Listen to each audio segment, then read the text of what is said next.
विराम होना चाहिए। 13,000 लोगों को मौत के घाट उतार देना और लगातार निहत्ती अनआर्म्ड जनता पर अटैक करना, ये युद्ध नहीं है, ये जेनोसाइड है। इस जेनोसाइड को रोका जाना चाहिए, वरना आज हम जो 21वीं शताब्दी में जितनी भी प्रगति की, अमन की, चैन की, शांति की, न्याय की बात करते हैं, वो सारी बातें ढकोसला है। आज हम देख रहे हैं, हम मच्छरों को मारने के लिए न्यूक्लियर बॉम्ब नहीं गिराते हैं, तो जो यहाँ पर कहा जा रहा है, ये जो जेनोसाइड हो रहा है, ये साफ सी बात है, ये कोई आतंकवाद पर हमला नहीं है। नहीं रुकेगा, 4 दिन की मोहलत है। वेस्ट बैंक में जहाँ पर हमास मौजूद भी नहीं था, जो पहले से इजराइल के कंट्रोल में था, वहाँ पर भी इजराइल ने एयर स्ट्राइक्स की है, क्योंकि साफ तौर पर पूरा मकसद ये है कि इलाके पर कब्जा करके लोगों को जो कॉमन सिटीजन है उनको मारा जा रहा है, और अंतर्राष्ट्रीय समुदाय शर्मनाक तरीके से इस पर चुप दिखाई पड़ रहा है।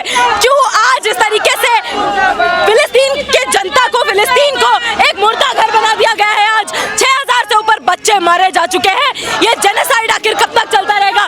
हमारी मांग है कि पूरी दुनिया की जो मेहनत का आवाम है, उसको तुरंत ये मांग उठानी चाहिए कि ये हमला गाजा पर बंद किया जाए।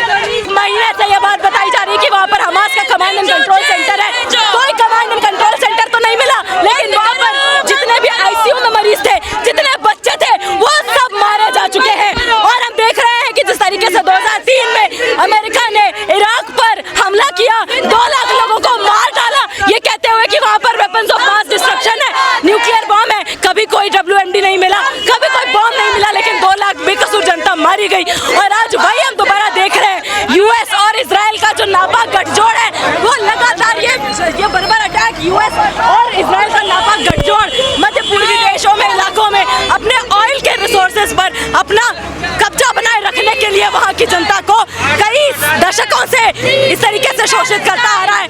13,000 से लोग, ज्यादा मासूम लोग मारे जा चुके हैं। हम देख रहे हैं किस तरीके से पैलेस्टीन को एक मुर्दा घाट बना दिया गया है। नेतन्याहू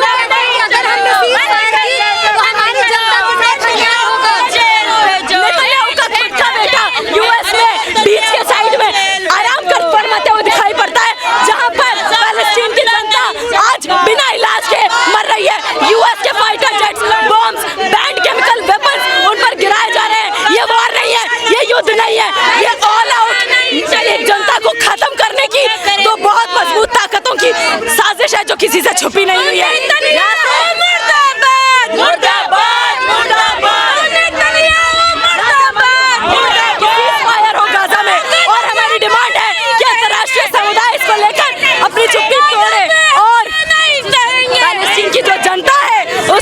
दिया जाए, पैलेस्टीन की जो जनता है और इजराइल की जो शोषित जनता है, वो मिलकर आगे का रास्ता निकालें, क्योंकि इस युद्ध से इस पूरी दुनिया की जो अंतर्राष्ट्रीय इकोनॉमी है, वो और ज्यादा रिसेशन में जा रही है। इससे किसी को फायदा नहीं है, इससे केवल और केवल US को और इजराइल के स्टेट को फायदा है। 13,000 से ज्यादा लोगों का 1 महीने के अंदर मारा जाना। नाजी जर्मनी में भी बच्चों को इस रेट पर नहीं मारा गया था। नाजी जर्मनी में 150 बच्चे हर दिन मारे जा रहे थे, और अभी इजराइल हर दिन लगभग 180 बच्चों की मौत के घाट उतार रहा है।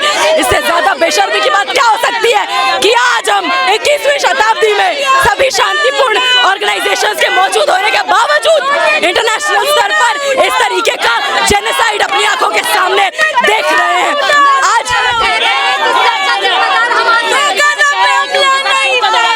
7 अक्टूबर को जो हमला हुआ, वो कोई इस घटना का, इस इतिहास का शुरुआत नहीं है। कई दशकों से, 75 साल से पैलेस्टीन के लोगों को अपने ही देश में, अपनी जमीन से पलायन करने के लिए, रेफ्यूजी की तरह बनने के लिए एक बड़ी खुली जेल में रहने के लिए मजबूर किया गया है। और हम देख रहे हैं उस खुली जेल को आज मुर्दा घाट बना दिया गया है। इसलिए हम यहाँ पर मौजूद हुए हैं फिलिस्तीन की जनता के साथ अपनी एकजुटता जाहिर करने, और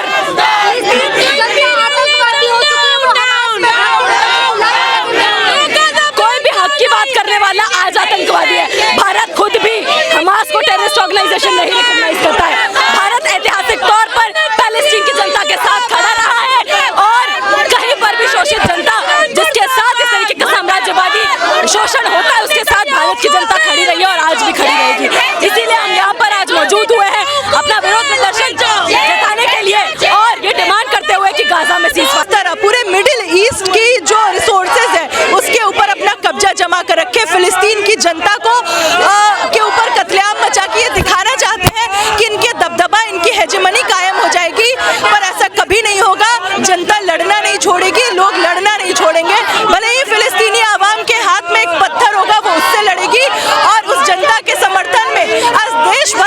बड़े प्रदर्शन हो रहे हैं जितना इतिहास में पहले कभी नहीं हुआ था। और हम लोग तब तक सड़कों पे उतरते रहेंगे जब तक कि फिलिस्तीन की मुक्ति, फिलिस्तीन की आज़ादी मुकम्मल नहीं हो जाती है। हम सड़कों पे इसमें भारत सरकार क्या कर सकती है? भारत सरकार सीधे तौर पे फिलिस्तीन की जनता, फिलिस्तीन की फ्री पैलेस्टाइन की मांग हम लोग कर रहे हैं, भारत की जनता कर रही है। लेकिन भारत की सरकार जो फांसीवादी सरकार है वो जायनवादियों के साथ खड़ी है, वो इन्हीं नरसंहार करने वाले साम्राज्यवादियों के साथ खड़ी है। लेकिन यहाँ की जनता, यहाँ के आम मेहनतकश गरीब लोग, यहाँ के स्टूडेंट्स, यहाँ के सिटीजन्स ये मांग कर रहे हैं कि फ्री पैलेस्टाइन को मुक्त किया जाए। आज़ादी का जो संघर्ष है वो बिल्कुल जायज है। भारत सरकार ने जनता जब भी सड़कों पे उतरती है, बड़ी से बड़ी सरकारों को सुनना पड़ा है। और आज भी जो पूरे देश में जो प्रदर्शन हो रहे हैं, जो आंदोलन हो रहे हैं, इनको झुकना पड़ेगा और लोग अपनी आज़ादी, फिलिस्तीन की आज़ादी लेके रहेंगे।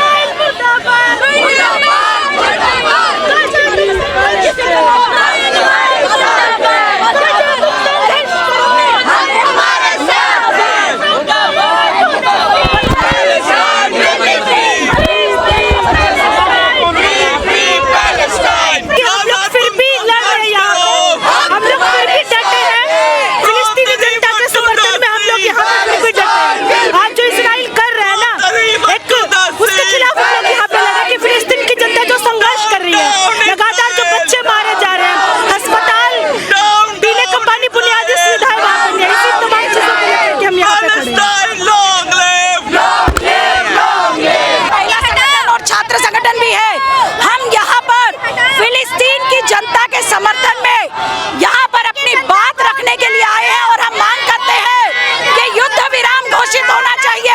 हम मांग करते हैं नागरिकों और बच्चों की हत्याएं करना बंद किया जाए। हम मांग करते हैं कि भारत सरकार इजराइल की मांग पर भारत के मजदूरों को इजराइल में मजदूरी करने न भेजे। और साथ ही हम मांग करते हैं संयुक्त राष्ट्र संघ के प्रस्तावों को लागू किया जाए। भारत सरकार बेशक इजराइल के साथ खड़ी है, लेकिन आधिकारिक रूप से वो फिलिस्तीन के समर्थन में बात को कहने पर मजबूर हो रही है, क्योंकि भारत की जनता फिलिस्तीन की जनता के साथ खड़ी है। बहुत सारे हिंदूवादी संगठन है, वो भी कह रहे हैं आओ तुम बताओ हमारे साथ है। उनको कहने दिया जाए, उनको दरअसल में भारत की जनता से भी कोई लेना देना नहीं है।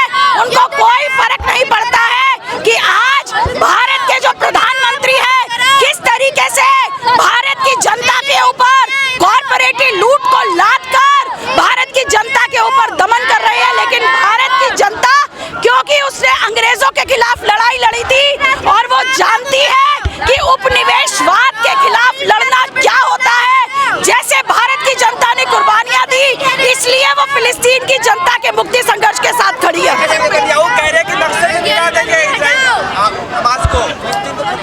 कोई बात नहीं, उनको कहने दिया जाए। ये तो फिलिस्तीन की जनता मरने के बाद भी लड़ रही है। फिलिस्तीन की जनता आज मरकर भी उन फूलों को वो अपनी मौत को, वो शहादतों को देने के लिए तैयार है, क्योंकि वो जनता अपनी मातृभूमि की मुक्ति की लड़ाई लड़ रही है। और मातृभूमि की मुक्ति की लड़ाई के साथ भारत की जनता, भारत की औरतें, भारत के छात्र, भारत के मजदूर खड़े हैं। फिलिस्तीन की समर्थन में जो भी आया